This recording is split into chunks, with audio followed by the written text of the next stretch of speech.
You ever notice how some things happen that just don't make sense at first? Like America, the same country that once couldn't even say the word Muslim without controversy, just elected a Muslim leader named Zohran Mamdani. Let that sink in. A guy with a name most Americans can't even pronounce properly, now representing them. How did that happen? Is it just politics? Or is this proof that something way deeper is changing in the mindset of the West? Because when you start peeling back the layers, this isn't just about one election. It's about what people are beginning to realize about truth, about faith, and maybe even about God. Man, think about that for a second. Like 20 years ago, post 9/11 America, if you had told anyone that a Muslim dude named Zohran Mamdani would one day be an elected leader in the U.S., people would have laughed at you. They would have said, no way, not in my lifetime. The entire culture was built around fear, suspicion, and misunderstanding. The word Muslim was practically weaponized by media and politics, and now, here we are. The same culture that once lived off that fear is starting to respect, or at least listen to, people from that same background. That's a trip, man.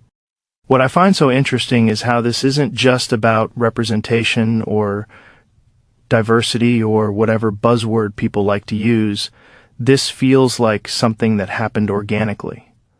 You can't fake that kind of shift. You can't force people to trust someone who, by stereotype, they were taught to fear.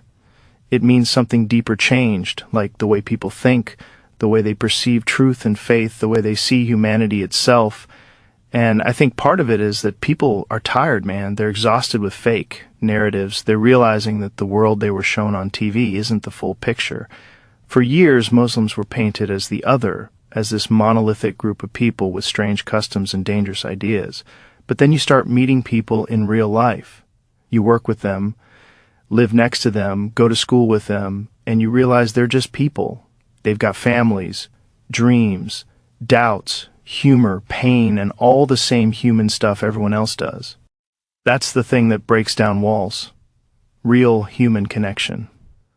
When the media stops being your filter and you actually meet people, your worldview shifts. And I think that's what's been happening in America quietly for the last 2 decades. This slow realization that faith, whatever name it goes by, might not be as divided as we've been led to believe. And the crazy part? Islam itself has always been misunderstood in the West.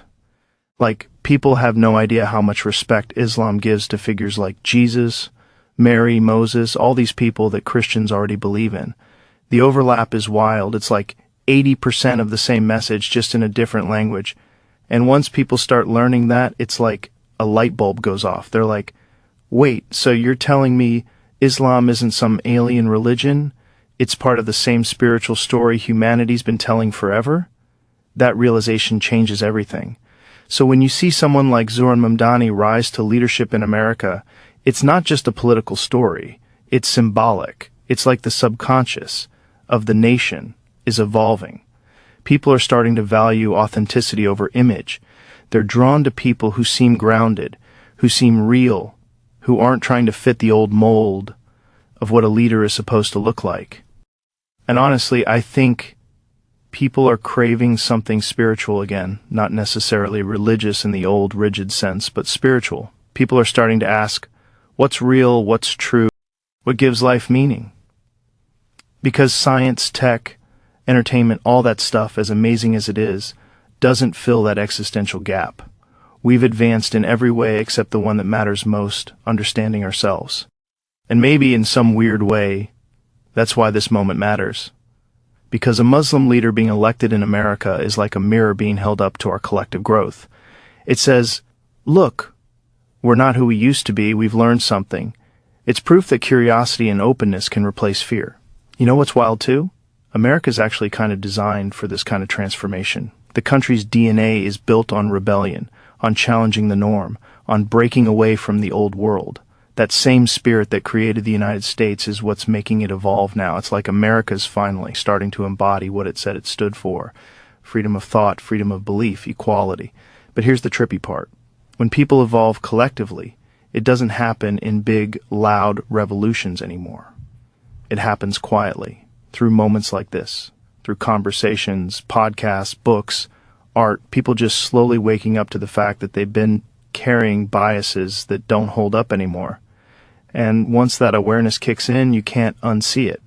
There's something poetic about that, man. The same country that once looked at Muslims through the lens of fear is now looking at them through the lens of familiarity, like, oh wait, maybe these people have something to say that we can actually learn from.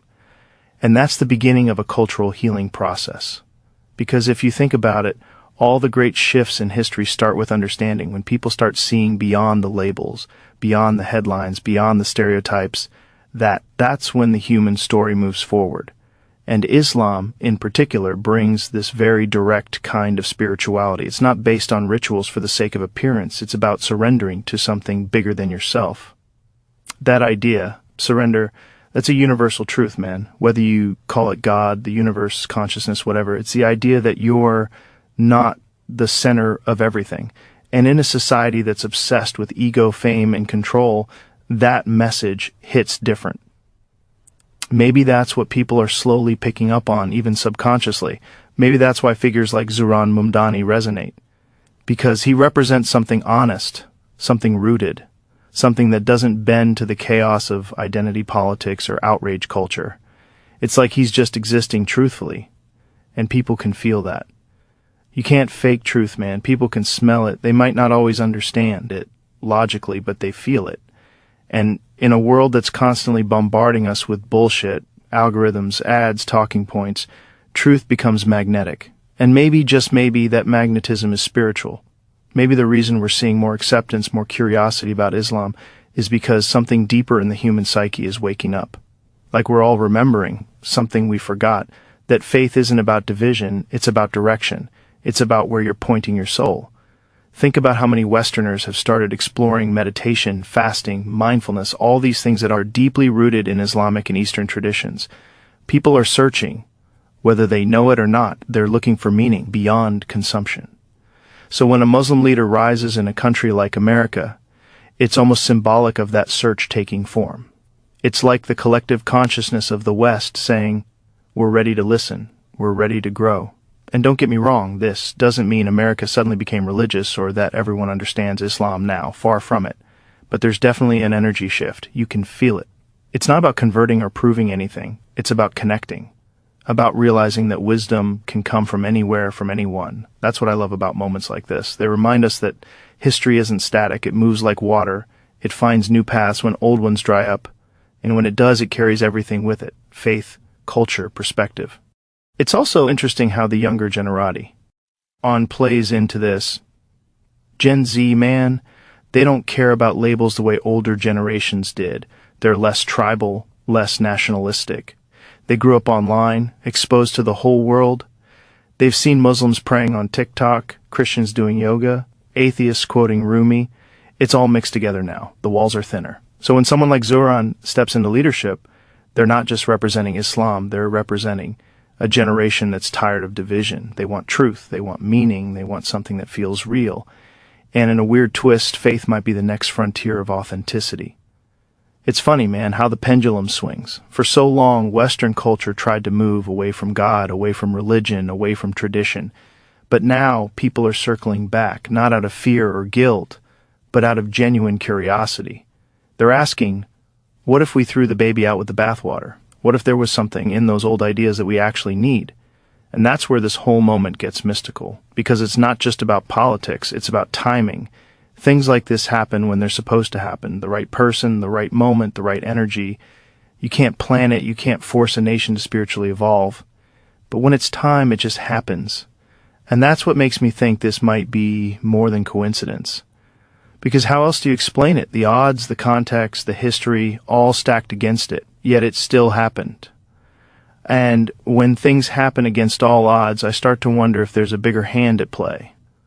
Some kind of cosmic intelligence nudging humanity forward in ways we can't see. Like maybe God's not out there writing laws or controlling elections, but maybe he's whispering through moments like this. Maybe he's saying, see, you're capable of growth. You're capable of love beyond fear. It's humbling, man, because at the end of the day, it's not about religion or politics, it's about awakening. It's about realizing that the world is bigger than the narratives we grew up with.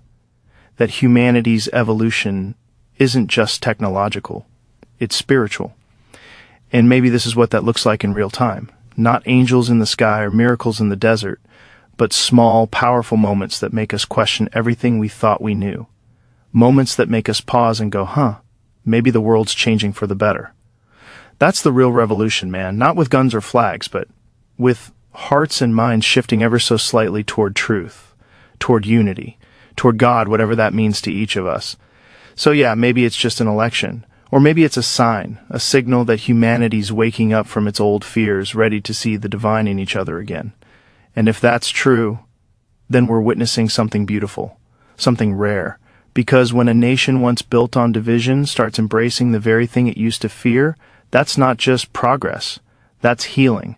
And maybe, just maybe, it's proof that God's been working in the background all along, through us, through history, through every unexpected turn that makes us stop, think, and realize we're finally starting to get it.